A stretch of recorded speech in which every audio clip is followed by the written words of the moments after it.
नमस्ते विद्यार्थियों। आज हम घटक 2 पृथ्वी का घूमना इसमें भाग 2 इसका अध्ययन करेंगे। पहले भाग में हमने पृथ्वी का परिभ्रमण, पृथ्वी में दिन रात और पृथ्वी में सूर्योदय सूर्यास्त का अध्ययन किए थे। अब हम उसके आगे का हम देखेंगे। ये देखो, ये पृथ्वी का चित्र है, ठीक है। अब हम देखेंगे कि पृथ्वी का उपग्रह कैसे होता है। देख लीजिए, ये है चंद्रमा। ओके, अब आगे बढ़ेंगे। अब हम देखेंगे अधिवर्ष। अधिवर्ष यानी लीप वर्ष। ग्रेगोरियन प्रणाली वाले दिन दर्शक कैलेंडर में एक वर्ष को सामान्यतः 365 दिवस मानते हैं। इनका अर्थ है कि प्रत्येक वर्ष के 6 घंटों को नहीं गिना जाता है। अभी हमने पिछले जो पहले भाग में हमने क्या देखा था कि ये जो पृथ्वी है सूरज के पूरा चारों ओर ऐसा भ्रमण करके अपनी जगह पर 365 दिन 6 घंटे में पूर्ण करती है, ठीक है। लेकिन जब गणना करते हैं तो इन 6 घंटों को नहीं गिना जाता है। इसका अर्थ यह हुआ है कि 4 वर्षों में 24 घंटे अथवा एक दिवस कम गिना जाएगा, ठीक है। इस वर्ष दिवस की पूर्ति करने के लिए ग्रेगोरियन दिन दर्शक के प्रत्येक चौथे वर्ष में फरवरी माह में एक अतिरिक्त दिवस और मिलाया जाता है। अभी हमारी जो गणना होती है उसमें क्या करते हैं, 365 को एक वर्ष मानकर ऐसे 4 वर्ष 365 करके 4 वर्ष हो जाते हैं। लेकिन जो चौथा वर्ष होता है, ऐसे करके 3 वर्ष हो जाते हैं। लेकिन चौथा जो वर्ष होता है तो ये जो 6 घंटे हैं 3 साल के, 6 6 12 6 18 और चौथा साल का 6 चौक 24, यानी ये जो 24 6 घंटे को 4 बार जोड़ दिए यानी हो गया 24 घंटे, यानी वो एक दिन हो गया। और वो एक दिन हम चौथे साल में प्लस कर देते हैं, यानी हो जाता है फरवरी। जो ऐसा हमने देखा फरवरी 28 दिवस का होता है, ठीक है। तो प्रत्येक चौथे वर्ष में फरवरी माह में एक अतिरिक्त दिवस और मिलाया जाता है। उस वर्ष फरवरी माह में 28 दिनों के स्थान पर 29 दिन होते हैं और वह वर्ष 365 के स्थान पर 366 दिनों का होता है। इस वर्ष को अधिवर्ष कहते हैं। तो वो लीप ईयर आपको पता है, आपने देखा होगा 3 साल फरवरी 28 दिन का होता है और जो चौथा वर्ष है वहाँ फरवरी 29 दिन का होता है। तो 29 दिन कैसे हुए, तो ये 6 घंटे जो एक साल का जो 6 घंटा बचा है, ऐसे चौथे साल में उसको एक साथ प्लस करके 29 दिन का फिर फरवरी करके उसे लीप वर्ष घोषित करते हैं। इस प्रकार हर चौथा वर्ष लीप वर्ष होता है। अब हम देखेंगे पृथ्वी पर दिन तथा रात की कालावधि समान नहीं होती है, ठीक है। इसे हम पिछली कक्षा में पढ़ चुके हैं। पृथ्वी का जो अक्ष झुका होने तथा पृथ्वी का परिक्रमण के कारण ऐसा होता है। यानी आपने देखा होगा कि आधा जो सम्मुख सूरज के सम्मुख भाग होता है वह दिन होता है और जो पीछे साइड होता है वह रात होती है। लेकिन जो दिन रात होता है उसका जो समय है वो समान नहीं होता है। तो ये क्यों होता है? क्योंकि हमारी पृथ्वी अपने अक्ष में झुकी हुई है।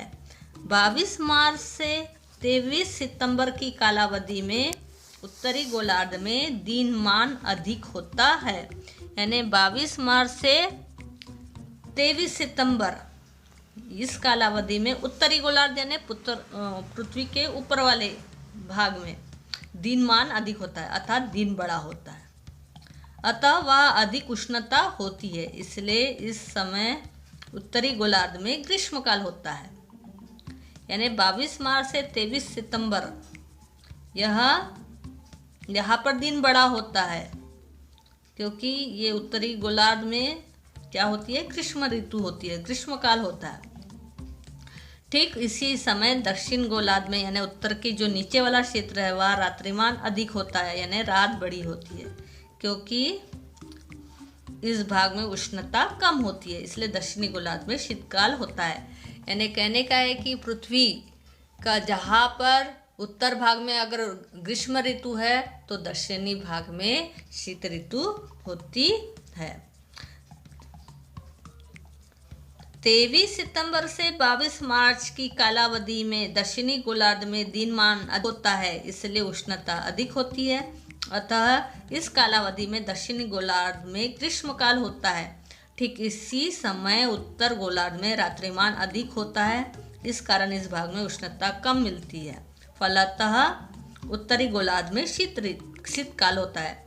उसी प्रकार 23 सितंबर से 22 मार्च तक दक्षिणी गोलार्ध में क्या होती है, गर्मी होती है, तो उस समय उत्तरी गोलार्ध में शीत ऋतु होती है। यदि अधिवर्ष हो तो ऊपर दिए गए दिनांकों में अंतर हो सकता है। ठीक है, अगर जिस वर्ष यहाँ पर अधिक वर्ष है वहाँ पर उनके दिनांक में अंतर हो सकता है। ठीक है, भारत में मुख्यतः ग्रीष्म ऋतु, वर्षा ऋतु और शीत ऋतु ऐसे 3 ऋतुएं मानी जाती है।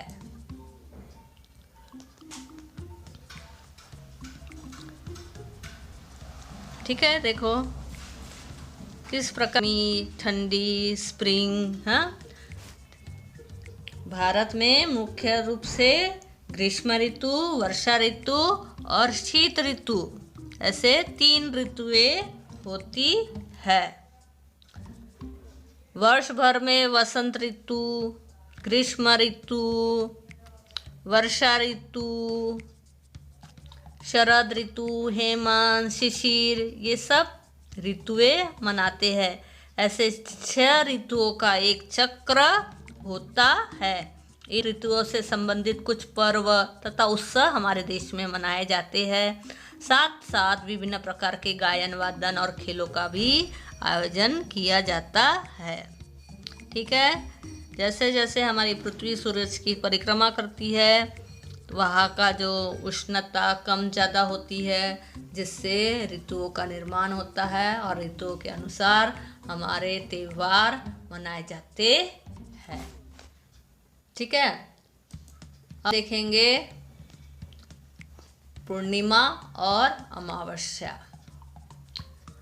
अब ये जो हमारी जो चंद्रमा है, हमने शुरुआत में देखे थे ना, हमारा चंद्रमा, उनकी कलाएं आकाश में दिखाई देती है।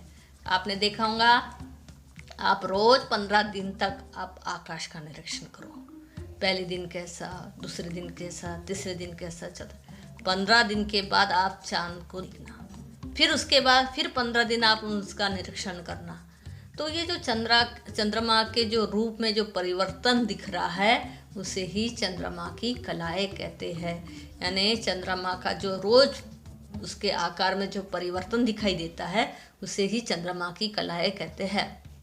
अब हम देखेंगे पूर्णिमा और अमावस्या। आपने देखा होगा पूर्णिमा में देखो चांद कितना ऐसा मस्त गोल उजाला सा दिख रहा है, और ये बाजू में देखो आप अंधेरा, ये जो चांद अंधेरा अमावस्या में इस प्रकार अरे दिखाई ही नहीं देता है। तो ये जादू ऐसा कौन सा रहस्य है, ये हम अब आगे देखेंगे। चंद्रमा पृथ्वी का परिक्रमण करता है और पृथ्वी सूर्य का परिक्रमण करती है।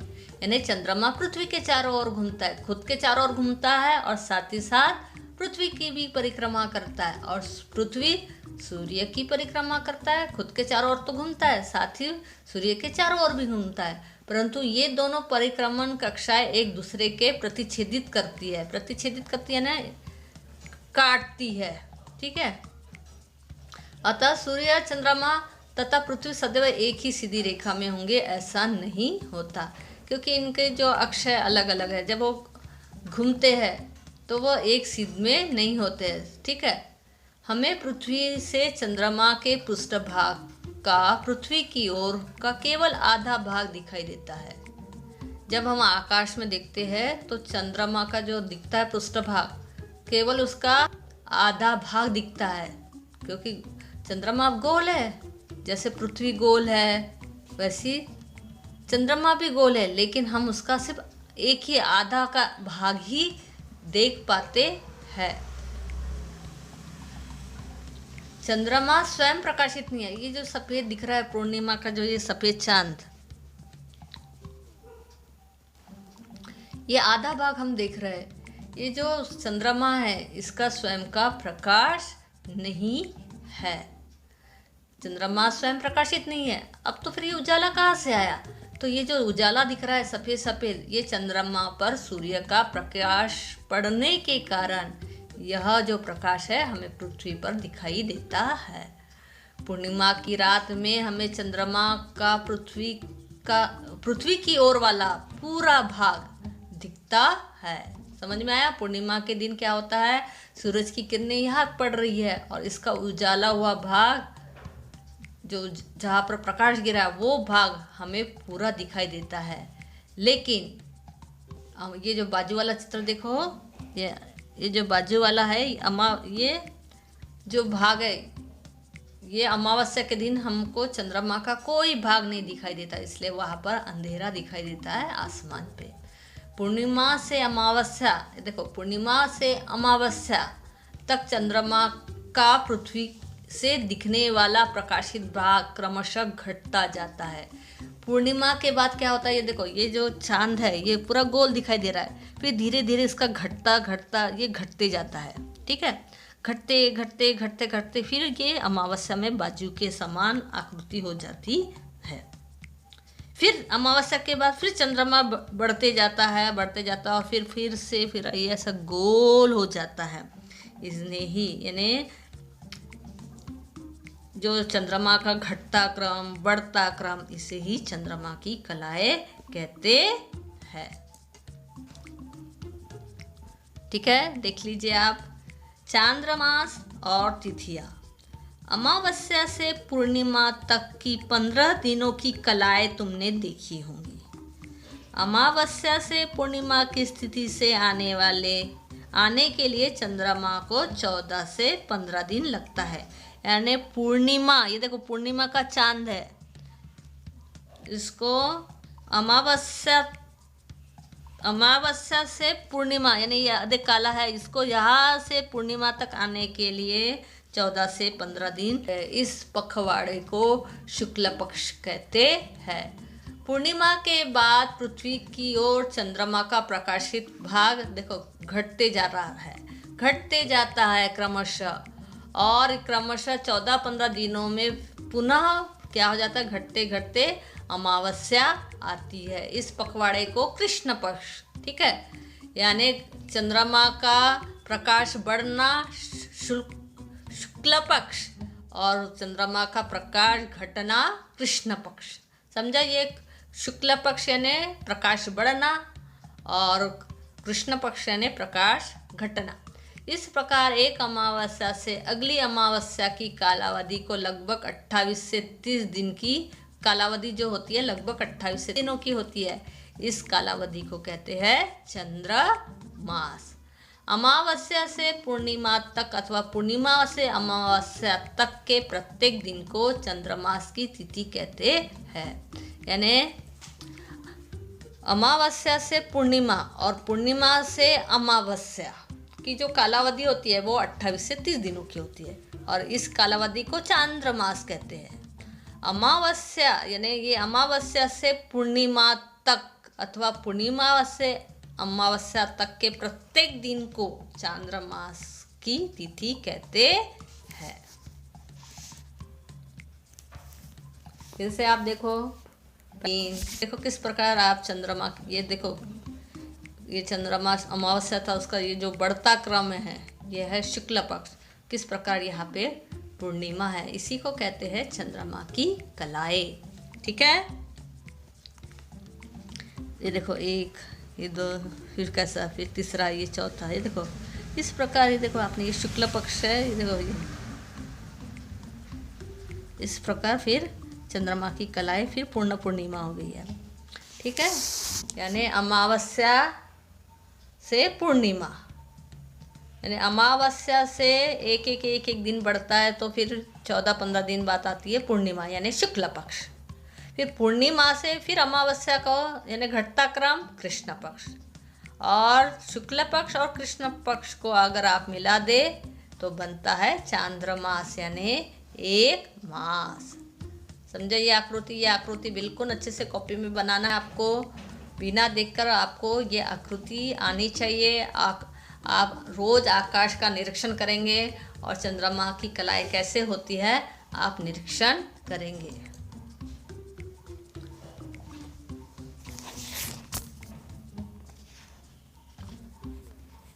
हमने क्या सीखा, ठीक है। ये देखो चंद्रमा की कलाएं देखो पूरी किस प्रकार की घटती है और ये बढ़ती है। ध्यान से देखिए आप लोग, अमावस्या से किस प्रकार बढ़ते बढ़ते बढ़ते ये पूर्णिमा में आता है, और पूर्णिमा से फिर घट घट के किस प्रकार ये अमावस्या में रूपांतरित होता है।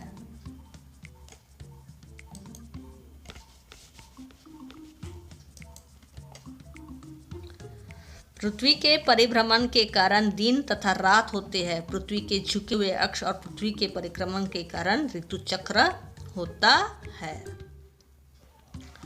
पृथ्वी के परिभ्रमण के कारण पृथ्वी पर दिन रात होते हैं। सूर्य के चारों ओर पृथ्वी का परिक्रमण और पृथ्वी के झुके हुए अक्ष के कारण पृथ्वी पर ऋतुएं होती है।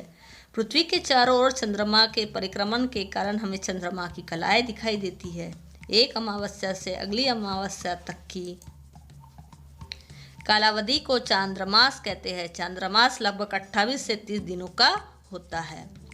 पूर्णिमा को समाप्त होने वाले चांद्रमास के पखवाड़े को शुक्ल पक्ष कहते हैं। इसी प्रकार अमावस्या के साथ समाप्त होने वाले पखवाड़े को कृष्ण पक्ष कहते हैं। चांद्रमास के दिनों को तिथि कहते हैं। ठीक है, धन्यवाद। लाइक सब्सक्राइब शेयर जरूर कीजिए।